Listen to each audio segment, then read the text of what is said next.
Hello everyone and welcome to my channel. I hope that you are all good.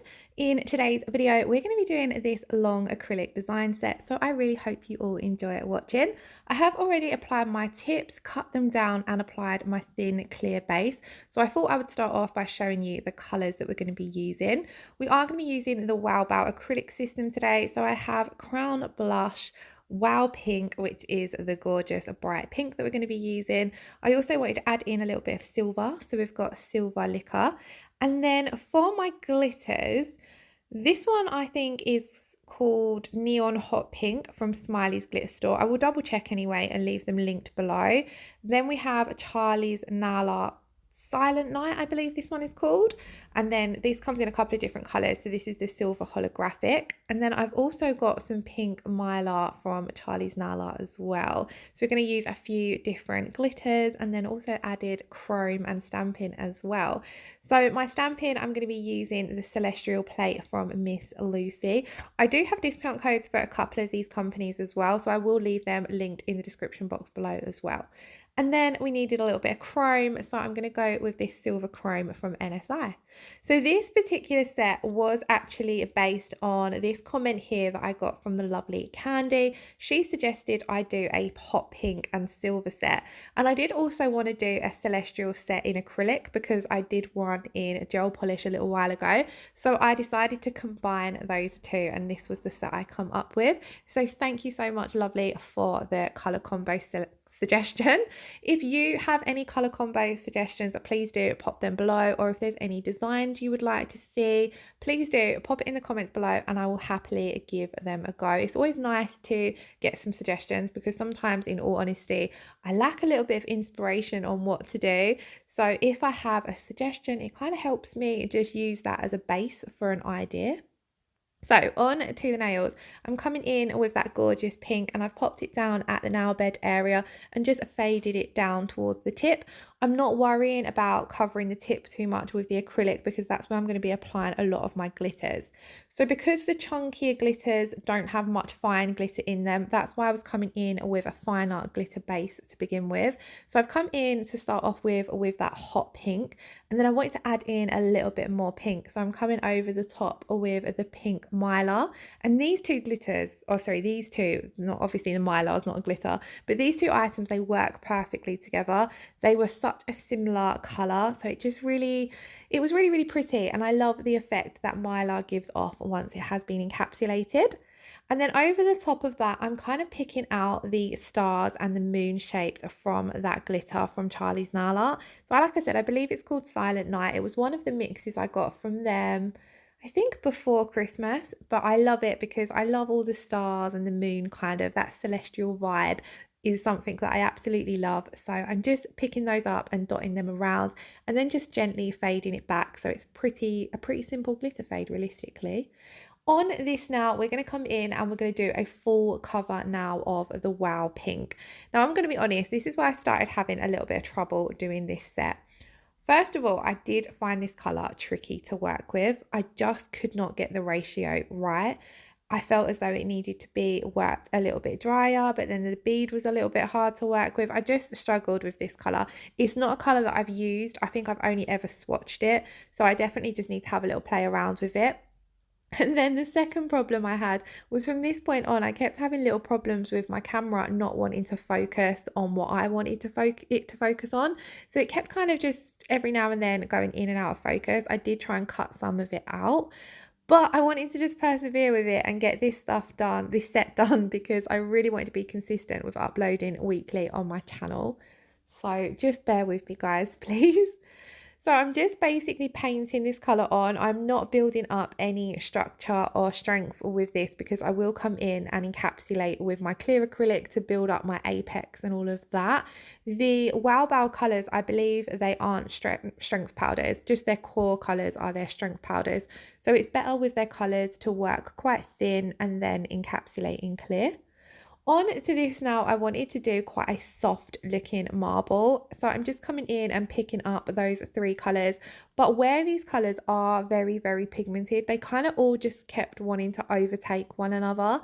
But it didn't matter too much because I wanted to go for quite a soft marbly vibe. I didn't want anything too defined anyway, so I weren't too fussed. But if you was wanting a more sort of defined marble, you know, where you can really see a specific color running through, then I would work with smaller beads of the more pigmented colors. So in this particular nail, the Wow Pink and the Silver Glicker are both very, very highly pigmented, whereas the Crown Blush is a little bit more softer.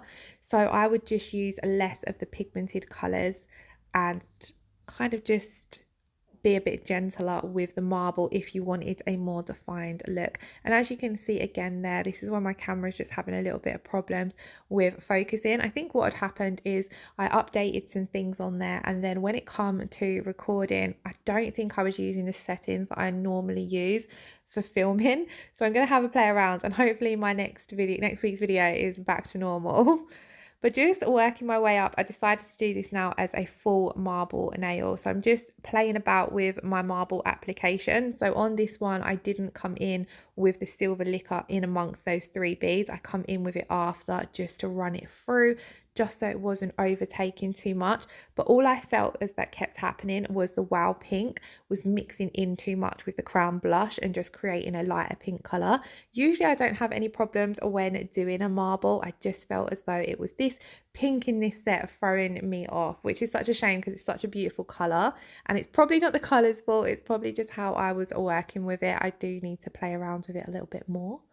So we have this quite soft and smooshy looking marble. So over the top of that, I want to tap in just a few of the stars and moons from that same glitter mix.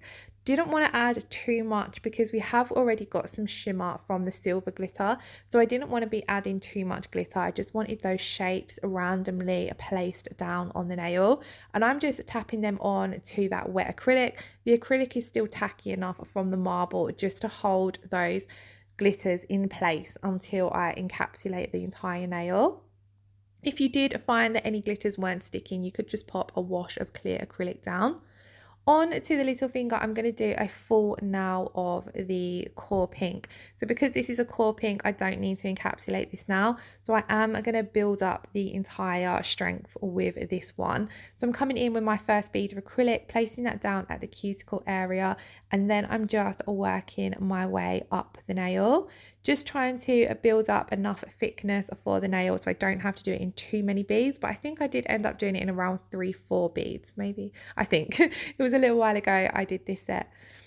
So then I'm going to come in with my cuticle bead. So I'm placing that down at that cuticle area, just bringing the sides of it in and pressing it up, and then pulling that bead of acrylic down. With a majority of the beads, I've left them where I've placed them, and I'm just blending them out because I'm wanting to build up that thickness and structure. If you didn't want to build up the entire nail with your core colour, you can do exactly the same as your colours and work with a thin layer and then encapsulate in clear as well, as long as you are building up that thickness.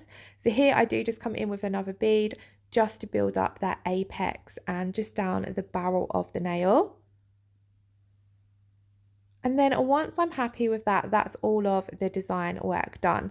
So I did encapsulate the pointer finger off camera. As I said, my focus was playing up, so I kind of just cut out the footage for encapsulating that nail. But we're going to encapsulate the middle and the ring finger. So I'm coming in with a bead of acrylic. I've placed that down at the cuticle area, and again, very similar to on the little finger, I'm just working my way either up or down the nail, depending on where I've started, until that nail has been fully encapsulated. And then I do just usually come in with another bead just to build up that apex area a little bit more, just so that we've got that strength and structure. I don't stress too much about the apex when I'm working on my Glamour Liz hand, but I still like to build up enough so that I can give the nails a good file and they don't look too thin for, say, a picture of the end of the set. Obviously, when I'm working on myself, I will spend a bit more time focusing on building up a good apex, because you don't want the nails to snap or break or cause any damage to your natural nails. Also, when I'm encapsulating over things like the glitters here or a chunky glitter mix, I will always run my wet brush over the nail first of all, and then come in with my clear bead to encapsulate, because I find that helps the clear acrylic get over all of the chunkier pieces of glitter, if that makes sense. Off camera, I then did all of the shaping with my file, contoured over the surface of the nail to make sure everything was nice and smooth. And then I did give them a little bit of a buff as well, just to buff out any of the scratches that were left from filing. So I'm then going to come in with the WowBao No Wipe top coat, and I'm going to start off by just applying this to the two plain nails. So we're going to do this on the middle finger and the little finger, because these are the two nails that we're going to be applying our chrome powder to. So I'm just applying a really nice thin layer to all of the nails, trying to make sure that everything is nice and even, the top coat's going on nice and smooth. And another thing that you do need to make sure of as well, which I didn't do in this set, is make sure you're really getting that top coat down the sides of your nail, because you want your chrome to go everywhere. On the little finger, I had a few little gaps running down the very side wall of the nail where my top coat hadn't fully hit those side walls. So then I started off rubbing this chrome in using a silicone tool, but I felt as though I was getting a much better application using my finger. It is really tricky on a practice hand to do this because the tip kept wanting to slide out, but I'm just rubbing this in, really burnishing it in to that cured top coat. It doesn't have a tacky layer, it's a no wipe top coat. Really getting all around that cuticle area and down those side walls. And what's going to happen is, even though this is a silver chrome, it's going to give off a different effect over that bright pink. So you'll see on the little finger it looks full on silver, but on the pink nail it's got that beautiful pink showing through from underneath. So it gave off a completely different look, and that's one of the things I do love about chrome and flakes and things like that. Even Mylar, depending on the color acrylic or gel you've got underneath, you're going to get a bit of a different effect. So here I'm just rubbing it in as best as I can. As you can see, it's quite messy on the practice hand as well. So I then went and cleaned off a lot of that excess, which was really tricky to clean off. But we're then going to come in and do a little bit of stamping. So because we had the stars and the moons in the acrylic, I wanted to stick with that whole celestial vibe. So we're going to be using the Celestrial plate. This plate is from Miss Lucy UK, and I do have a discount code which gets you 10% off. So I'll leave that in the description box below. She has only very recently launched her new stamping plate range, but they are all absolutely amazing. At the moment, I only have 2 of them, but I definitely plan on purchasing a couple more. She's got some beautiful ones that will be perfect for spring, summer nails. So I wanted to go for this large detailed moon in the middle of the nail. I love that it's got these little images inside the main image. And then around that, I was originally going to do some stars because I felt as though that tied in with the pointer and the ring finger. But I then decided to go for the little leaves instead, because I felt as though it just added a different element to the design. And I really love these. They are so cute. So as you can see, I apply my stamping polish, scrape, pick up my image, and then I use a sticky lint roller just to remove anything that I don't want to go on the nail. I find it a lot easier to clean up your image before applying it to the nail. Obviously, you can also remove any image that transfers that you don't want with a little bit of alcohol, but I always find it a lot easier just to remove it from the stamper before stamping. So same again, I'm applying a generous amount of stamping polish, scraping that excess off. I can sometimes do this in 1 or 2 scrapes. This particular time I'd applied quite a bit of stamping polish, so I just went over it a couple of times. And then I've just rolled my stamper over, picked up that image, cleaned up the image, and then I'm just pressing this down and rocking from side to side. And as you can see, it transfers nicely. And I loved this nail. I think this nail was my favourite nail in the set. So now we're going to come in and top coat all of the nails. So I'm using the same top coat that we used before, just applying a thin layer to all of the nails, and you can see it really brings back the sparkle on that pointer finger. So on this now, if I was doing this on myself or a client, I would double top coat because of the chrome, but I'm just going to do the 1 layer of top coat because it's just a practice hand. But ideally with chrome, I find you need that little bit of extra strength when sealing it in. So I would either use a rubber top coat, or I'd do 2 layers of my regular top coat, curing each layer before applying the next one. With chrome as well, I do find it's usually better to have a separate top coat as well, because it can end up contaminating your top coat brush. Once I then popped these in to cure, this is the finished result. So they was a really fun set to do. So thank you so much for the colour suggestion. I hopefully in my next video will have a lot better quality video going on. But for all of you who did watch, thank you so much. If you did enjoy the video, please do give it a thumbs up or leave me a comment below. And I shall hopefully see you all again in the next one. Lots of love. Take care. Bye bye.